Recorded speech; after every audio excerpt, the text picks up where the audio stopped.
नमस्कार, स्वागत है दोस्तों आप सभी का गुर्जर स्टडी यूट्यूब चैनल पर। तो हमारा जो चैप्टर चल रहा था वो कौन सा चल रहा था, संख्या पद्धति, नंबर सिस्टम चल रहा था। वो लगभग ये समाप्त होने पर ही है। तो इसमें जो हमने कवर किया पहले वो देख लेते हैं, जो रहा वो देख लेते हैं, फिर हम इसके कुछ इंपॉर्टेंट क्वेश्चन कर लेंगे। तो क्लास शुरू करने से पहले आपसे इस रिक्वेस्ट है, कृपया वीडियो को लाइक, चैनल को शेयर एंड सब्सक्राइब कर लीजिएगा। ठीक है, चलो देखो हमारा क्या चल रहा है, संख्या पद्धति। अब संख्या पद्धति का कौन कौन से चैप्टर हो गया वो देखो। सबसे पहले हमने पढ़ा था वर्गीकरण पढ़ा था। ये जो पढ़ा था हमने 4 सितंबर को पढ़ा था। ठीक है, क्या वर्गीकरण जो हमने पढ़ा था इसमें संख्याओं को देखा था कितने भागों में बटी हुई है। ठीक है, फिर इसके बाद पढ़ा था ना इकायन, अर्थात कुछ संख्याओं का गुणा किया जाएगा तो उसमें यूनिट डिजिट क्या आएगा, इकायन क्या आएगा, उससे डायरेक्ट एग्जाम में क्वेश्चन आता है। ठीक है, फिर पढ़ा था हमने विभाज्यता के नियम। कोई बड़ी संख्या लिखी हुई है तो वो कोई छोटी संख्या से विभाज्य है नहीं है वो पता लगाना। ठीक है, फिर इसके बाद पढ़ा था हमने दशमलव को भिन्न में कैसे बदला जाता है, अर्थात कोई दशमलव वाले वो सवाल थे ना, ये इसको भिन्न में कैसे बदलेंगे तो ये 1/3 हो जाएगा। ठीक है, ये इस तरह के सवाल। ठीक है, अब देखो फिर इसके बाद पढ़े थे हमने बार वाले अर्थात ये वाले, ऐसे वाले, ये बार चढ़ा हुआ था या फिर ऐसा पूरे पे बार चढ़ा हो या फिर ऐसा, है ना।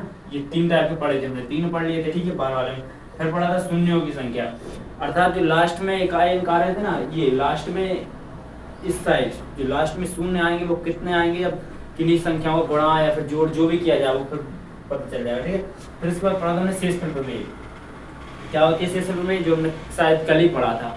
शेषफल प्रमेय का मतलब था कि शेषफल क्या आएगा, किसी जैसे कोई बड़ा नंबर है, जैसे ये मान लो 99 की पावर 99, तो इसमें हमें 2 से भाग में तो शेषफल क्या आएगा, ये इस टाइप के सवाल। ठीक है, चलो अब यहाँ तक हमारा हो चुका है कंप्लीट।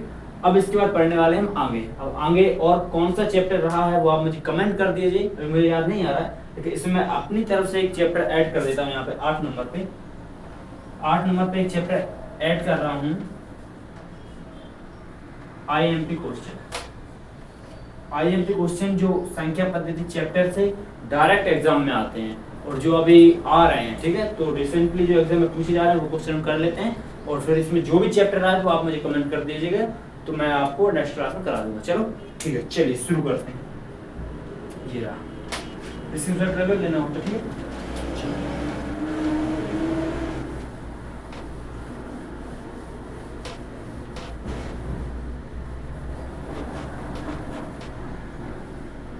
एग्जाम में क्वेश्चन कैसा आता है, देखो एग्जाम में क्वेश्चन कैसा आता है।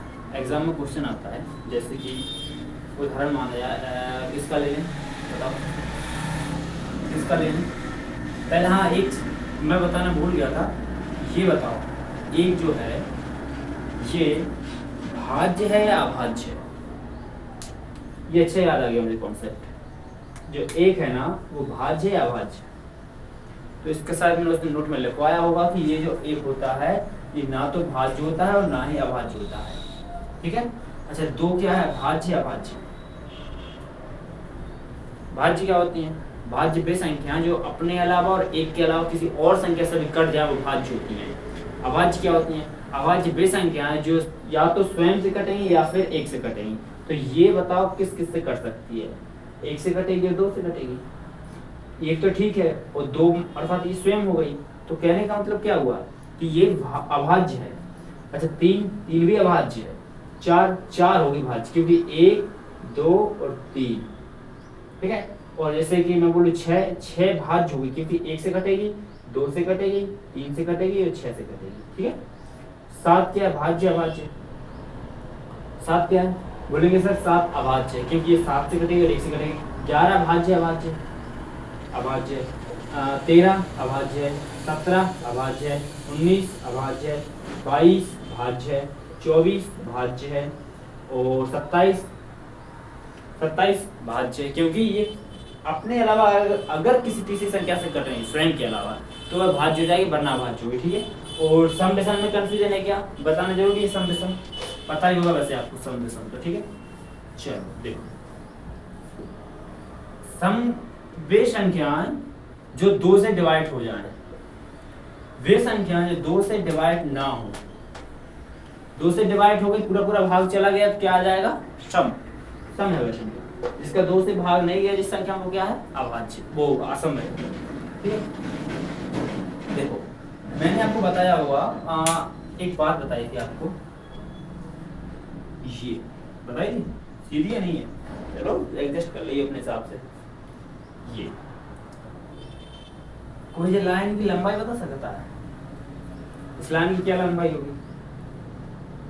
हमने पहले दिन ही बताया था कि ये जो लाइन दिख रही है आपको, ये अनंत है, इसकी कोई लंबाई नहीं है। कैसे नहीं है देखो अभी पता चलेगा। बताओ यहाँ पे क्या है, प्लस का 1, यहाँ पे माइनस का 1, यहाँ पे प्लस का 2, यहाँ पे प्लस का 3, यहाँ पे प्लस का 4, यहाँ पे प्लस का 5, ऐसा चलता जाएगा। यहाँ पे माइनस का 2, यहाँ पे माइनस का 3, यहाँ पे माइनस का 4, यहाँ पे माइनस का 5, ऐसा चलता जाएगा। ठीक है, मुझे बताओ जो अंडरलाइन कर रहा हूँ ध्यान से देखना, 1 से लेके अनंत तक कैसी संख्या होती हैं?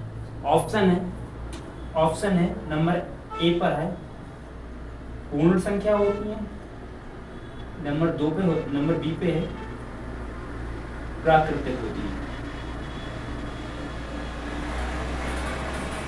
पहले तो पूर्ण प्राकृतिक में समझ चुके हैं, रिवीजन क्लासेस में समझ लो। ठीक है, पूर्ण का अर्थ क्या होता है? पूरा, अर्थात पूरा का मतलब इसको जीरो को भी ऐड कर लेंगे, जीरो को भी ऐड कर लेंगे यहाँ से, तो क्या हो जाएगा पूर्ण। और ये 1 से लेके यहाँ तक क्या हो जाएगा? प्राकृतिक। तो ये होती है 1 के बाद और ये होती है 0 से प्लस। ठीक, बात समझ आ रही है? 1 से लेकर अनंत तक की क्या संख्या होती है? प्राकृतिक संख्या। तो 0 से लेकर अनंत तक क्या होती है? पूर्ण संख्या। ठीक है, चलो देखो अब क्या समझना है हमको। और ये पूरी लाइन है, पूरी लाइन उसको बोलते हैं पूर्णांक। क्या बोलते हैं? पूर्णांक। कुछ छूट रहा हो तो बता देना कमेंट में, ठीक है? वैसे मुझे नहीं लगता कुछ छूट रहा होगा। चलो, पूर्ण बता दिया, प्राकृतिक बता दिया, सम विषम बता दिया, अभाज्य भाज्य बता दिया, यूनिट डिजिट रह गया। ठीक है, यूनिट डिजिट कैसे निकालते हैं देखो। यूनिट डिजिट के जो है ना, मैंने नियम बताए थे कुछ। क्या नियम थे वो? चलो आज देख लीजिए किस किस को याद है। क्या नियम थे? यूनिट डिजिट, यूनिट डिजिट इकाई अंक, इकाई अंक निकालने के क्या नियम? 3 भागों में बटे हुए थे, देखो यहाँ पे कितने भागों में बटे थे? 3 भागों में। 3 भाग कौन कौन से थे? 1 2 3। एक पे था हमारा 1 5 6, सही चल रहा हूँ। दूसरे में था 2 3, आगे 7, आगे 8। तीसरे में था 4 1 2 3 4 5 6 7 8 9। मिल गया पूरा, मिल गए 9 तक अंक। इनका नियम क्या था? देखो यहाँ पे ध्यान से देखना जरा। इनका नियम क्या था? अपरिवर्तित। बताया था कैसे रहेंगे? अपरिवर्तित रहेंगे। इनका नियम क्या था? घात 1 2 3 और 4 पर डिपेंड करेंगे। इनका नियम क्या था? सम विषम पर डिपेंड करेंगे, है ना? बात समझ आ रही? सम में जो है चेंज होते हैं, सम में परिवर्तित हो जाते हैं, इसमें अपरिवर्तित रहते हैं। ठीक, विषम में। चलो ये नियम बता दें। अब थोड़ा सा रिवीजन कर लिया इसका। वो सारणी जो हमने बताई थी वो याद है? सारणी जो बताई थी वो याद है क्या? इतना हो गया। इसका अंक बताना जरूरी है क्या? अपरिवर्तित, ये इस वाले को समझ गए पे। अपरिवर्तित का मतलब हुआ 1 की घात में कुछ भी चढ़ा दूं तो 1 ही आएगा यूनिट डिजिट। 5 की घात में कुछ भी चढ़ा दूं तो 5 ही आएगा यूनिट डिजिट। 6 की घात में कुछ भी चढ़ा दूं लो खुश तो 6 ही आएगी यूनिट डिजिट, ये आएगा। अब देखो इसका और समझ लो, इसको बाद में समझेंगे। इसका क्या रहता है कि सम यानी 4 की घात यदि मैंने कुछ सम यानी 2 चढ़ा दी तो यूनिट डिजिट क्या आता है हमारा? 6 आता है। और अगर मैं इसकी विषम घात चढ़ाऊं, जैसे मान लो 4 की पावर मैंने 1 चढ़ा दी, यहाँ पे देखो 4 की पावर 1 चढ़ा दी तो वो 1 आएगा, 4 ही आएगा। या 4 की पावर 3 चढ़ा दो तो यूनिट डिजिट 4 ही आएगा। कहने का मतलब सम में तो क्या होता है, ये चेंज होता है, और विषम में नहीं होता चेंज। यानी 6 और 4 सॉरी 6 और 4 याद रखो, 4 के लिए 6 आता है सम के साथ और 4 का स्वयं अपरिवर्तित रहता है क्या, विषम के साथ। ठीक है, देखो क्या होता है, हाँ 9 के लिए क्या होता है, 9 पर अगर कोई विषम है तो वो तो अपरिवर्तित रहेगा। ठीक है, यानी कि 1 तो हो जाएगा 9 हमारा, और 1 हो जाता है क्या, 1। अर्थात अगर 9 का पावर जो है वो मतलब विषम हुआ, कोई जैसे 3 हो गया, 3 हो गया तो क्या रहेगा 9, और अगर सम है चेन जैसे कि 9 की पावर अगर मैं 2 चढ़ा दूं तो यूनिट डिजिट क्या आएगा 1, यानी इसका 6 1 6 4 इसका 1 9। ठीक है, अब इस वाले को समझो जरा, ये बीच वाले को समझ लेते हैं। ठीक है,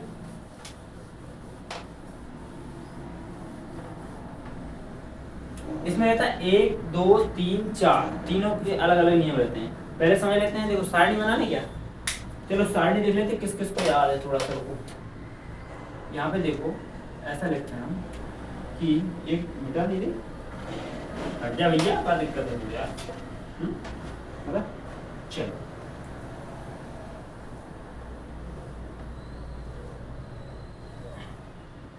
चलो 4 होगा, बहुत है।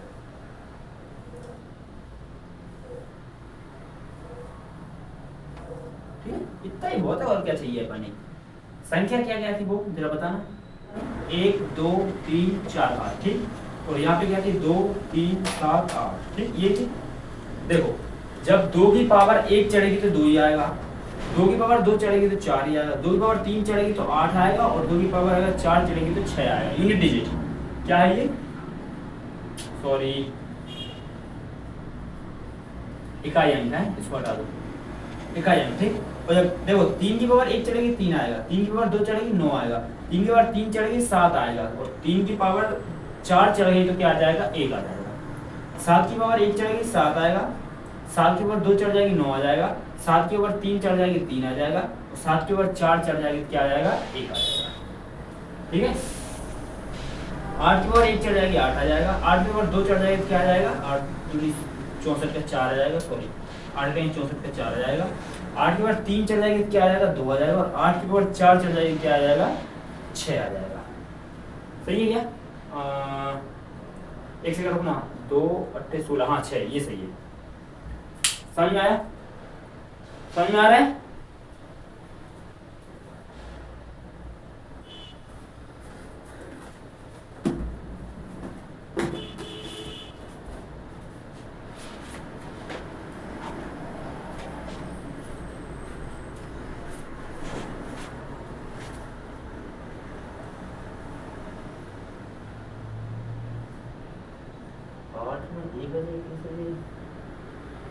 दो आ रहा है,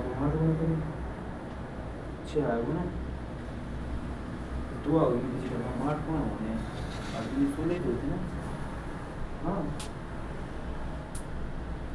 ये कैसे लगेगा तुझे,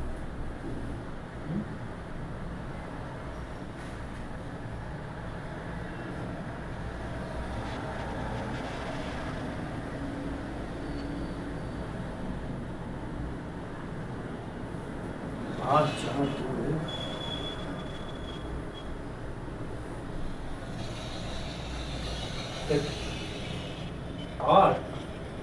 64 की 4, 32 की 2, 8 दूनी 16 की 6 आ गई। हाँ ये 6 ही आएगा, वो 1 लिखा गया होगा अभी, तो यहाँ पे 1 ही आना है क्या, 7 तारीख 30, हाँ 30 31, हाँ ये सही है। ठीक है, 2 3 7 8, चलो ठीक है। अब यहाँ से आगे बढ़ जाते हैं, ये साइड का स्क्रीनशॉट ले लो, काम आएगा। ठीक, चलो उस दिन शायद मैंने कुछ गलत लिख दिया होगा, पता नहीं है जो भी हुआ, चलो छोड़ो।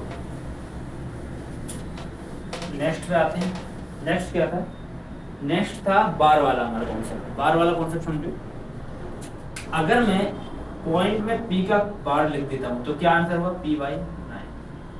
अगर मैं पॉइंट में पी क्यू पे बार चढ़ा देता हूं इस एक्लिप, तो क्या होगा, इस एक्लिप चढ़ा, ध्यान रखना P Q minus P upon में 9 इंटू 0, यही था कॉन्सेप्ट।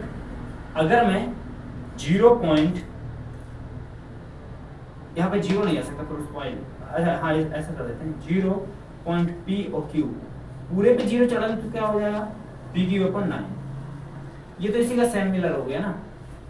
एक कॉन्सेप्ट था, अगर मैं 2 की पावर ऐसा कर दूं तो ये 4 कॉन्सेप्ट समझ लो, ये तो इसी के सेम हो गए। चलो देखो ये 4 सूत्र मैंने बता दिया आपको, ठीक। 3 ये तो ये सेम है, देखो इसमें कुछ नहीं, इसमें 2 संख्या है, इसमें 1 है, तो ये तो सेम हो गया, है ना, है ना, समझ में आ रहा है। चलो देखो, अगर मैं बोलता हूँ 0.5 तो इसका मान क्या होगा 5/9, क्लियर है, ये बार है। अगर मैं बोलता हूँ 0.55 मतलब 55 तो 5599, ठीक है, याद रखना। अगर मैं बोलता हूँ 0.56 पे बार तो क्या हो जाएगा 56 माइनस में 5 घटा दो, कौन में 9 और फिर 1 5 के लिए 0 आ गया, तो ये क्या हो जाएगा 51/9, ठीक 9, ठीक। फिर एक ये कॉन्सेप्ट है, इसका क्या होगा प्लस का लोगे 2 और माइनस का लोगे 0.56, ये पॉइंट में है, ठीक है। इसको घटा दो क्या आएगा 1/4, सॉरी 4 यही होगा ना। चलो ये आ गया, तो ये बार वाला कॉन्सेप्ट समझ लिया हमने, ठीक है। चलो चले देखो यहाँ पे क्या होता है, एक कौन सा रहेगा शून्य संख्या ना, शून्य संख्या। देखो शून्य संख्या में क्या था, डिपेंड किस पे कर रहा था 2 और 5 पे, 2 और 5 पे डिपेंड कर रहा था शून्य संख्या में, ठीक है, चल रहा है भैया, ठीक है। 2 और 5 पे डिपेंड कर रहा था, और एक फॉर्मूला लगाया था कि हम डायरेक्ट जो है 5 का भाग दे देंगे, ये 2 थे। ये देखो कंडीशन समझो, ये जो था ना ये हर फॉर्मूले में लागू करना है, किसी भी प्रकार की गुणा दे रहे, किसमें भी 2 और 5 की गणना कर लो, वो जो कम वाला है वो उतना शून्य होंगे इसमें। लेकिन ये था कि क्रमागत होना चाहिए, पहली बात तो क्रमागत होना चाहिए, और अब क्रमागत अगर 1 से है तो डायरेक्ट लास्ट वाला अंक था उसमें 5 का भाग दो तो वो 0 हो जाएगा। और अगर 1 से नहीं है, जैसे मान लीजिए 10 से लेके 100 तक था, इसमें पूरा करते तो कितना जितना याद आता, ठीक है 20 आ जाता, 20 ये जो भी था आप समझ लो, ठीक है। इसमें से माइनस करना था यहाँ के आगे वाले को, ठीक है। चलो ये 2 कॉन्सेप्ट बताए थे हमने, एक आध सवाल करें क्या, सवाल देखें, चलो देखो, एक आगे प्लस में था इंटू में था, इंटू में था, 2 3 4 15, इसमें 0 कितने हुए, देखो क्रमागत है तो ये वाला कॉन्सेप्ट लग सकता है, अगर क्रमागत है तो ये वाला लग सकता है, नहीं तो नहीं लगता, लेकिन ये दोनों में लग सकता है, ठीक है। तो इस वाले से देखें तो क्या आएगा 5 और 5 से 3, 5 का भाग दोगे 3 0 हो जाएगा, लास्ट में कितना 0 3 0। इस वाले से देखोगे तो क्या होगा, इस वाले से देखना है, इस वाले से, ठीक। इस वाले से देखा जाए, देखो एक बात बताओ, एक बात बताओ, अगर इस वाले से देखा जाए तो इस वाले से देखो, इसको पूरा लिखना पड़ता है इसमें 5 6 7 8 9 10 11 12 13 14 15। इसमें देखो 2 तो कई बार लग रहा है कि 2 कई बार आ जाएगा, लेकिन 5 हमको कम लग रहा है तो 5 काउंट कर लें। यहाँ पे कितना 5 मिलेगा हमको 1, यहाँ पे कितना 5 मिलेगा हमको 1, यहाँ पे कितना 5 मिलेगा 1, 1 2 3 मतलब 3 0 आएगा लास्ट में, ठीक। तो मतलब दोनों मेथड समझ में आ गई होंगे आपको इतना करने के बाद, ठीक है। चलो देखो आप ये वाला भी हो गया, बार वाला भी हो गया, अब क्या रह गया हमारा विभाज्यता का नियम। विभाज्यता का नियम और बता दें, विभाज्यता का नियम और बता दें। विभाज्यता का नियम क्या कहता है, विभाज्यता का नियम क्या कह रहा था, देखो जरा ये मेरी बात, पहले हम समझेंगे 2 4 आगे 8 16 32 64, इनके विभाज्यता का नियम को समझना है। पहले इसके लिए समझना पड़ेगा आपको कि इसको क्या लिखें, 2 की पावर 1, इसको 2 की पावर 2, इसको 2 की पावर 3, इसको 2 की पावर 4, ये 3 है, इसको 2 की पावर 5 और इसको 2 की पावर 6। बस इतना समझ गया तो समझ गया सब। ये हो क्या रहा है, इसको सही हो जाएगा भैया, क्या दिक्कत हो रही। देखो अगर किसी संख्या के लास्ट का एक डिजिट, किसी संख्या के लास्ट का ओनली 1 डिजिट, 1 के हिसाब से कह रहा हूं ये 1 था, किसी संख्या के लास्ट का 1 डिजिट ओनली इकाई अंक जो भी था जो भी है, वो अगर 2 से डिवाइड है तो इस 2 से डिवाइड है तो पूरी संख्या 2 से डिवाइड होगी, क्लियर। दूसरा देखो, अगर किसी संख्या के लास्ट के 2 अंक 4 से डिवाइड है तो पूरी संख्या 4 से डिवाइड होगी, क्लियर। आ रही है बात समझ में। अगर किसी संख्या के लास्ट के 3 अंक 8 से विभाज्य है तो पूरी संख्या 8 से विभाज्य होगी, अगर किसी संख्या के लास्ट के 4 अंक 16 से विभाज्य है तो पूरी संख्या 16 से विभाज्य होगी। अगर किसी संख्या के लास्ट के 5 अंक 32 से विभाज्य है तो पूरी संख्या 32 से विभाज्य होगी। अगर लास्ट के 6 अंक 64 से विभाज्य है तो पूरी संख्या 64 से विभाज्य होगी। कॉन्सेप्ट समझ में आया? कॉन्सेप्ट समझ में आया? चलो अब देखो यहाँ पे 3 और 9 के लिए क्या नियम था? 3 और 9 के लिए ये नियम बताया था मैंने पहले कि 3 और 9 के लिए ये रिवीजन बताया था मैंने कि पूरी संख्याओं को ऐड करो और अगर उनमें 3 का या 9 का भाग चला गया पूरी संख्या 3 में से विभाज्य हो जाती है। एग्जांपल देखो 2 7 3 जोड़ने में कितना आएगा? 6 और 13 नहीं 5 5 12 आ रहा है। ठीक है, क्या 12 3 से विभाज्य है? 12 3 से विभाज्य है? हाँ है, 12 3 से विभाज्य है। चलो तो 3 से भाग गया, क्या 9 से विभाज्य नहीं है? तो 9 से भाग नहीं जाएगा इसमें। ठीक है, 9 से भाग नहीं जाएगा। ठीक है, एक और संख्या लेंगे, जैसे मान लीजिए 7 1 2 8। बताओ जोड़ने में कितना आएगा? 9 9 18। 3 से भाग जाएगा? जाएगा। 9 से भाग जाएगा? जाएगा। 18 में दोनों ये संख्या जो है 9 से भी कटेगी 3 से भी कटेगी। ठीक है, चलो 3 का हो गया, 2 का हो गया, 4 का हो गया, 5 का रह गया। 5 का विभाज्यता का नियम रह गया ना अभी। 5 के लिए क्या नियम था? 5 के लिए कि आखिरी में 0 होना चाहिए और 5 होना चाहिए, कट जाएगी संख्या। ठीक। 6 के लिए क्या नियम बताया था कि 6 जो संख्या 2 और 3 से कट जाए वो 6 से भी कट जाएगी। 7 के लिए थोड़ा डिफिकल्ट, देखो 7 के लिए अच्छा हुआ बता देते हैं। 7 के लिए क्या नियम था? देखो ना, देखो 7 के लिए और 13 के लिए एक ही नियम है, 7 और 13 के लिए। ठीक है, चलो देखो 7 और 13 इन दोनों के लिए नियम क्या था कि कोई भी संख्या ले लो, ले लिया, इसमें अगर 7 का या फिर 13 का भाग दे रहे हो तो इसको पहले 3 भागों में तोड़ो। इसका 3 भागों में तोड़ोगे, इसका शेषफल लिखोगे जो ही बचेगा, इसका शेषफल लिखोगे जो ही बचेगा और इसका शेषफल लिखोगे। ठीक है, तो इन दोनों का शेषफल लिख के ये वाला और ये वाला ऐड करके ये आना चाहिए। जैसे हमको x मान लेते हैं, इसका y मान लेते हैं, इसका z, रिमाइंडर जो बचेगा हमारे पास, तो x प्लस y बराबर होता है वो z होना चाहिए, तब ये संख्या 7 और 13 के बाद छोड़ो। बात समझ में आई? समझ में आ रही है बात? 7 और 13 नियम समझ में आया? चलो 8 का हो गया हमारा, 9 का हो गया, 10 का रह गया। 10 का कुछ नहीं रहता, 10 का जिसके लास्ट में 0 हो वो 10 से विभाज्य हो जाती है।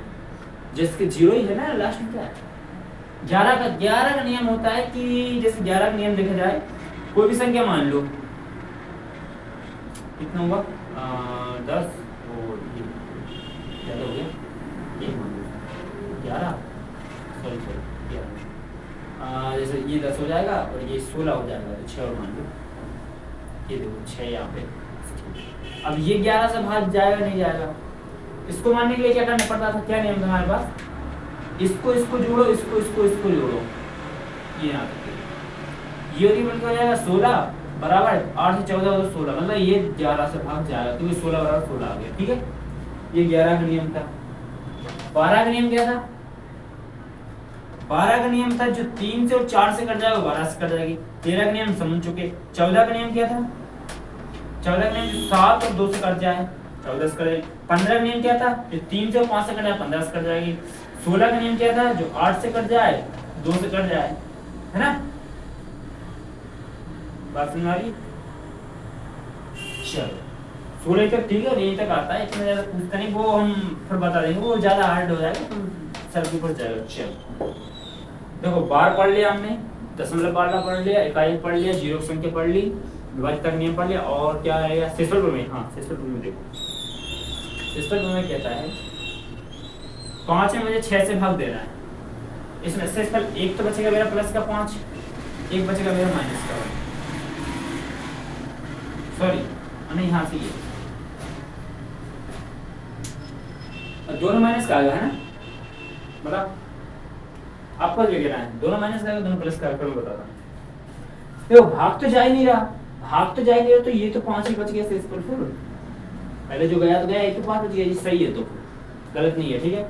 मैं बोलता हूँ 12 में मुझे, हाँ चलो 11 मुझे 9 से भाग दे रहा है, एक तो बचेगा मेरे पास माइनस का, नहीं सॉरी प्लस का बचेगा, यहाँ पे क्या बचेगा, प्लस का शेषफल कितना आ रहा है 2, और एक आएगा हमारा 7 माइनस का, ये और ये ऐड होके ये आता है, जैसे ये और ये होके ऐड आता है, ये आ रहा है, ठीक है, समझ आ रही बात।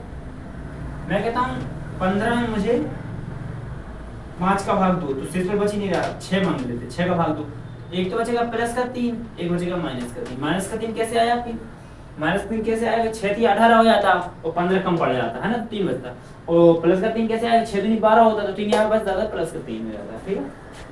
चलो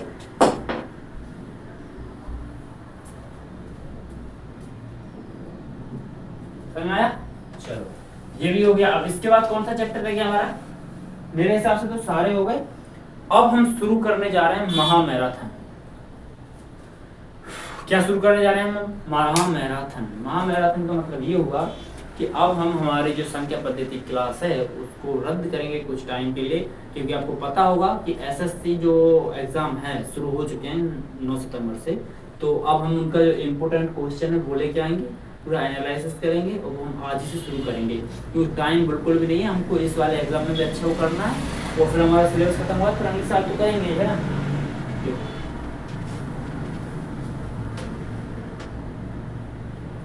अब हम जो करने जा रहे हैं, हम क्या करने जा रहे हैं ये देखो पहले आप, चलो इसको यहीं तक रहने देते हैं, चलो ठीक है। तो फिर मिलते हैं हम आपको नेक्स्ट क्लास में, इस वीडियो को यहीं समाप्त करते हैं, क्योंकि टाइम बहुत ज़्यादा हो गया और फिर ज़्यादा लॉन्ग वीडियो हो जाएगी, ठीक है। चलो जय हिंद जय भारत।